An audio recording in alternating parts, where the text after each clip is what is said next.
এই রমাদান মাস এত দামি, যে মাসে কুরআন নাযিল হয়েছে সেই মাসে সামনে রেখে এক মাস আগে পবিত্র রমাদানকে সম্মান করার জন্য বিশ্বনবী তিন মাস আগ থেকে একটি দোয়া পড়তেন, আল্লাহুম্মা বারিক লানা ফি রজব ওয়া শাবান ওয়া বাল্লিগনা রমাদান।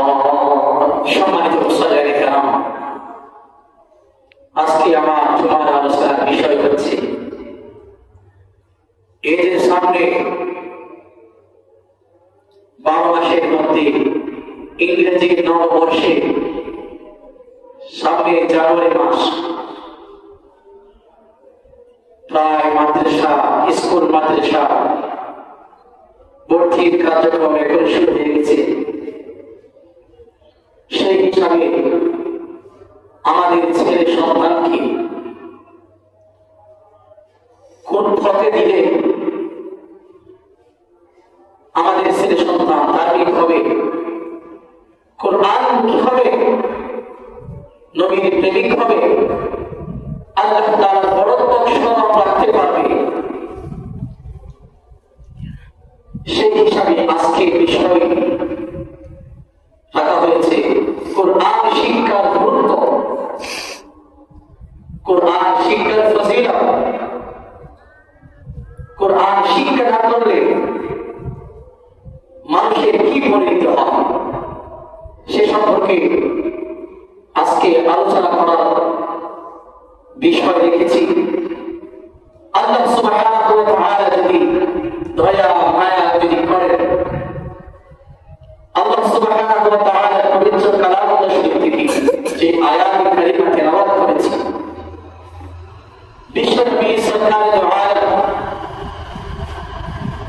সাইয়্যিদুল মুরসালিন হুজুর পাক সাল্লাল্লাহু আলাইহি ওয়াসাল্লামের অবনীত হাদিস থেকে এক টুকরা হাদিসে কারিমা তেলাওয়াত করেছি।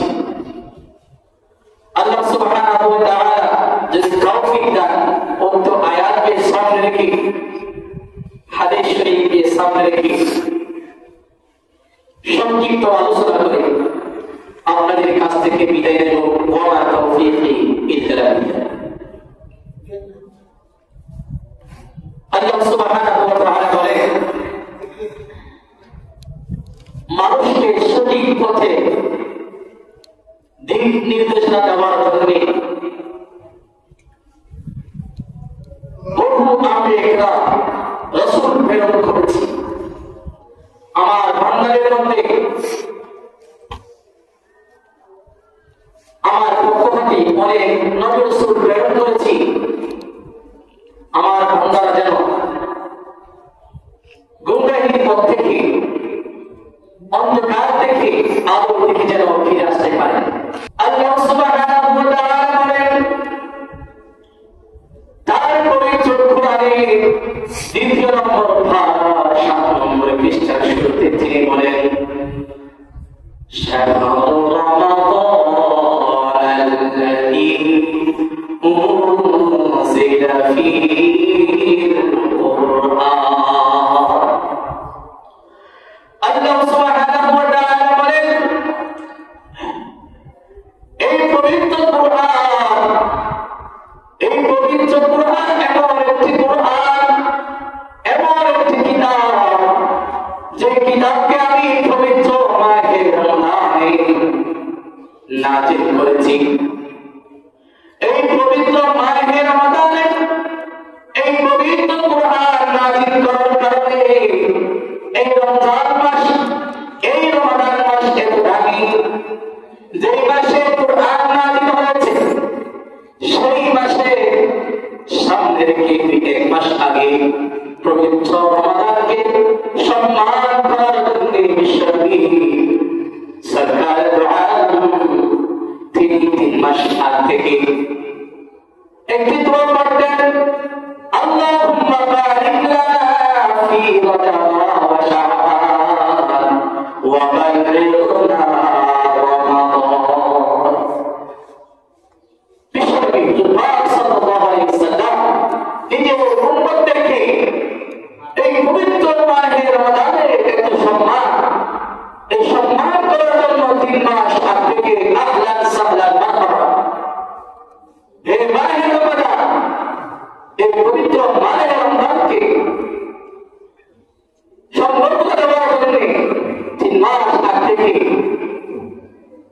নিজের উম্মতদেরকে একটা দোয়া শিখিয়ে দিয়েছেন। দোয়াটা কি? আল্লাহুম্মা বারিক লানা ফি রজব ওয়া শাবান ওয়া বাল্লিগনা রমাদান। সামনে রজব মাস, শাবান, রমাদান। এটা হচ্ছে কি জুমাতুল উখরা। আর খুতবার 20 দিন পর থেকে 20 দিন পরে আমাদের কাছ থেকে জুমাতুল উখরা বিদায় নিবে। এরপর হচ্ছে কি রজব, শাবান, এরপর হচ্ছে এজন্য আমরা রজব মাস ঢোকার সাথে সাথে এই বই পড়ব ইনশাআল্লাহ। এজন্য আল্লাহ সুবহানাহু ওয়া তাআলা তার পবিত্র কোরআনের ভিতরে তিনি বলেন হুদাল লিন-নাসি ওয়া বাইয়িনাতিন মিনাল হুদা ওয়াল ফুরকান। আল্লাহ সুবহানাহু ওয়া তাআলা এই কিতাব এমন একটি কিতাব, যে কিতাব মানব জাতির জন্য হেদায়েত স্বরূপ, মানব জাতি যাতে হেদায়েতের পথ চিনতে পারে, আল্লাহর পথ যাতে চিনে নিতে পারে, সেজন্য আল্লাহ সুবহানাহু ওয়া তাআলা হুজুর পাক সাল্লাল্লাহু আলাইহি ওয়াসাল্লামের উপর কোরআন নাযিল করে, যাতে নিজের বান্দা হালাল হারাম কোন পথে চললে জান্নাত পাওয়া যাবে, কোন পথে চললে জাহান্নাম থেকে বাঁচতে পারবে, সেই দিক নির্দেশনার জন্য মানুষের জন্য হেদায়েত স্বরূপ এই কিতাব নাযিল করা হয়েছে। ওয়া বাইয়িনাতিন মিনাল হুদা ওয়াল ফুরকান। পবিত্র কোরআন শরীফের অপর নাম ফুরকান। এই কোরআনের অপর নাম ফুরকান এজন্য লেখা হয়েছে।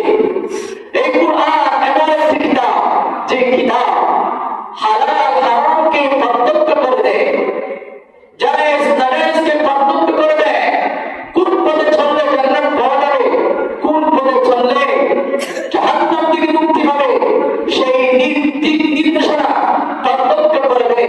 এজন্য কোরআনকে ফুরকান বলে নাম রাখা হয়েছে।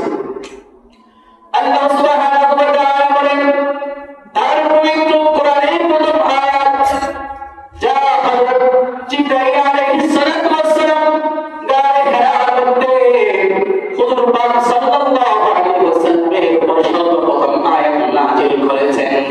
ইকরা বিসমি রাব্বিকাল্লাযী খালাক। আল্লাহ সুবহানাহু ওয়া তাআলা বলেন ইকরা বিসমি রাব্বিকাল্লাযী খালাক। হে রাসূল, আপনি পড়ুন আপনার প্রভুর নামে, যিনি আপনাকে সৃষ্টি করেছেন। খালাকাল ইনসানা মিন আলাক। ওই মহান সত্তার নামে, যিনি আপনাকে সৃষ্টি করেছেন, তার নামে আপনি পাঠ করুন। যে মানুষকে সৃষ্টি করেছেন আলাক থেকে, আলাক শব্দ থেকে বোঝা যায় রক্ত জমা। রক্ত জমার একটি অংশ থেকে মানুষকে আল্লাহ সুবহানাহু ওয়া তাআলা সৃষ্টি করেছেন। এই পবিত্র কোরআনের প্রথম নাযিলকৃত আয়াতটি শব্দ থেকে আল্লাহ সুবহানাহু ওয়া তাআলা মানব জাতিকে এই কথা বুঝিয়ে দিতে চান।